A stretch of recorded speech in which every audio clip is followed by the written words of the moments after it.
Alrighty guys, this is Andrew, and I've been on a massive losing streak lately, and I don't know, I guess it's pretty shitty, but on the bright side, I did get a double legendary drop, which is nice, I guess. I don't know. But anyways, in celebration of this, I figured I'd go over the top 3 heroes that nobody would ever want to see on their team. Now, I'm not saying that these heroes won't ever be good in any situations, in all situations. In fact, there are probably a handful of scenarios where some of these heroes may not be too bad.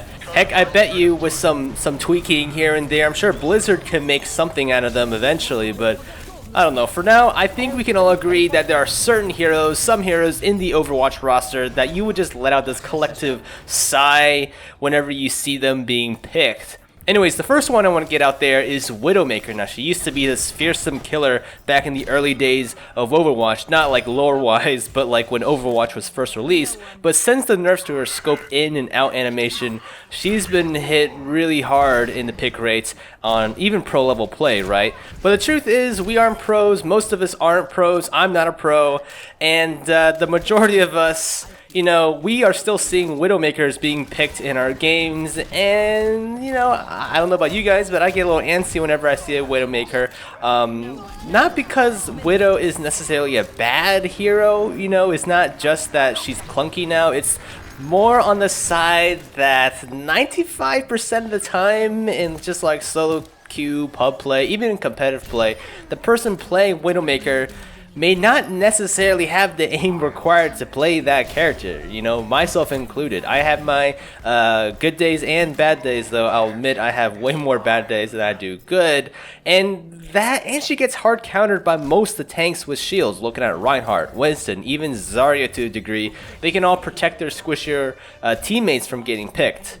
Now the next hero on my list is gonna have to be the one and only Bastion. Kind of ironic too, because there used to be a lot more Bastions according to Overwatch lore. But anyways, Bastion is just one of those heroes that gets picked on your team and you just instantly feel worried, right? And while I'll admit, you know, Bastion certainly has his uses. In fact, he was a pretty decent pick back in the day when there used to be sudden death because of the time limit. You know, Bastion only had to hold out for I forget how long it was, but it was like a minute or something. But in general, I want to say that Bastion's a pretty iffy pick. See, the problem with Bastion is that he really requires 2 things to succeed really well, and these 2 things are pretty hard to come by. One of them is going to be a team to play around him. The team has to build around a Bastion. You need a Reinhardt, you need a pretty decent Mercy, you need a team that will protect the Bastion.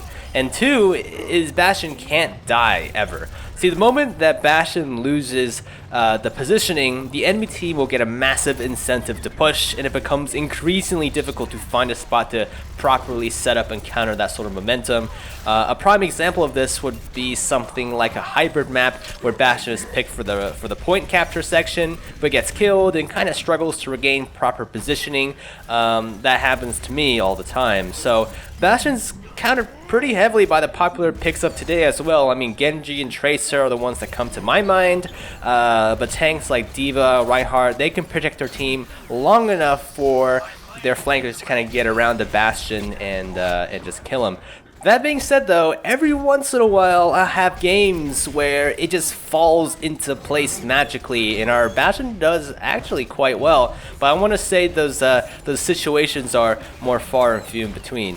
So the last hero on this list actually makes me a little sad. You know, it hurts me a little bit to say this because I actually like playing this character. It's sort of a guilty secret here, but it's gonna have to be Torbjorn. He's great for certain parts of certain maps against a team that is uncoordinated, but he simply gets countered too hard by tanks. He's not too terrible if you know some secret spots on where you can hide your turrets so the enemy can't find it quickly, and his Molten Core is certainly nothing to snuff at. I mean, one of the most satisfying things for me in Overwatch is to get a perfect turret placement and have the entire enemy team in a team fight with my team already and just launch Molten Core. It just decimates people.